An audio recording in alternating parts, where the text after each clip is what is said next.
And there's one other thing here that is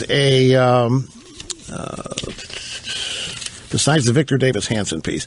It's a David French piece in National Review about Rubio and the establishment and so forth. So that and much else still ahead, but we go to the phones now. We're going to start with Jimmy in Toms River, New Jersey. And as always, I really appreciate your patience in waiting. How are you? You must be kidding with the patience part. I got to tell you, your call screener told me to keep the butt kissing at a minimum, but I have to tell you, it's a true honor to speak to you. It's an inspiration to me through a lot of hard times, and keep the butt kissing. A lot about life, and I really do mean that, Rush. It's not just the obligatory mega dittos. Well, thank you very much. I appreciate it. I really do. I got a couple of quick points. First, about the Iowa polls, which will lead into my main point. When you look at it and analyze those polls, Cruz's number was about where most of the polls shows he was going to be, anywhere between 24 to 25 to 26. He ended up at 27. Where they were off was obviously Trump's number, but that leads me into this. Rubio, the massive turnout, really, if you look at it, went to Rubio.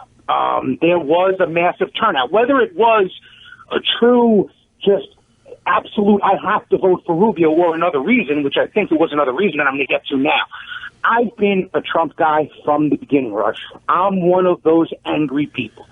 I grew up in abject poverty with abusive parents, and Ronald Reagan told me I can be different, that where I came from is not where I can end up, and this country has afforded me things and lets me do things that I can only imagine.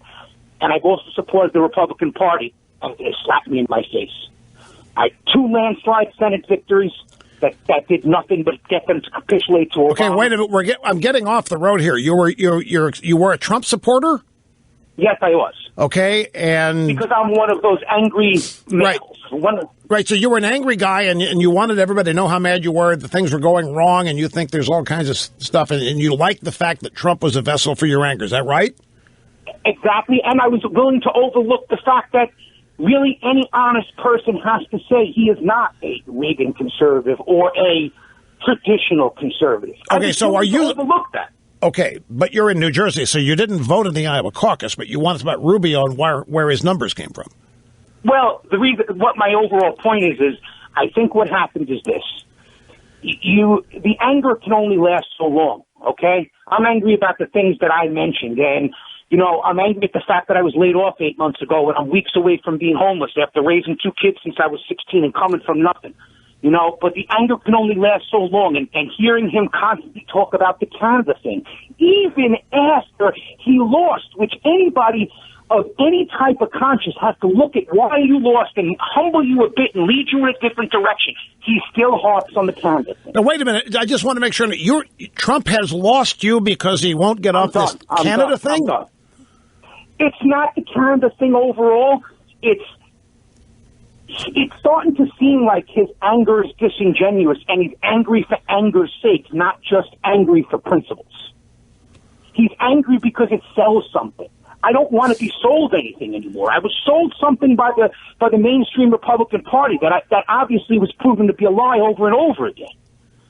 I don't want to be sold anymore. And it's starting to think that this whole anger with him is not for the reasons that he tends to let out. It's more for this is what they're going to buy. Are you? Let me jump in here.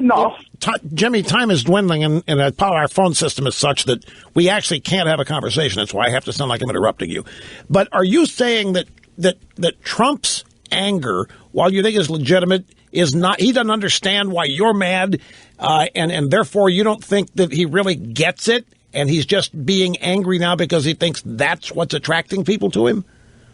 100%. Like I said, again, I worked hard all my life, okay? I was laid off 8 months ago. I don't want anybody to give me nothing. But I've searched out opportunities for days and days. My savings is gone. Everything is gone. And there's no opportunities anymore. Right. There's not a chance for me to start work and get somewhere anymore. But okay, I have to wrap. I'm out of time. I'm frustratedly out of time.